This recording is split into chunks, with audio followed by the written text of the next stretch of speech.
Сонда Жүсіп артық шыдай алмай, қызметшілеріне кетуін бұйырып, ағаларымен жеке қалғанда оларға өзін ашты. Мен Жүсіппін. Оның дауыстап жылағаны соншалықты, соны мысырлықтар да естіп, бұл туралы Перғауынның сарайына да жетті. Мен сендер Мысырға сатып жіберген бауырларың Жүсіппін ғой. Бірақ енді бұл үшін өздеріңді кінәламаңдар. Өйткені Құдайдың өзі мені осы жерге өмірлеріңді сақтап қалу үшін сендерден бұрын жіберді.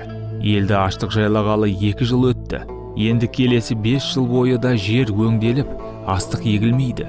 Сендер емес, Құдай мені мұнда ұрпақтарыңның жер бетіндегі өмірін жалғастыру үшін жіберді. Ол мені Перғауынға бас кеңесші, сарайына қожайын, бүкіл Мысыр еліне билеуші етіп қойды. Енді тезірек әкеме жетіп, көп кешікпей осында келуі керектігін жеткізіңдер. Ол менімен бірге Гөшен аймағында тұрсын. Сендер өз көздеріңмен көріп тұрсыңдар. Сендермен сөйлесіп тұрған мен Жүсіппін. Жүсіп інісі Буниаминді құшақтап егіле жылады. Ол барлық ағаларының да беттерінен сүйіп құшақтап жылады. Бұдан кейін ағалары онымен сөйлесе бастады.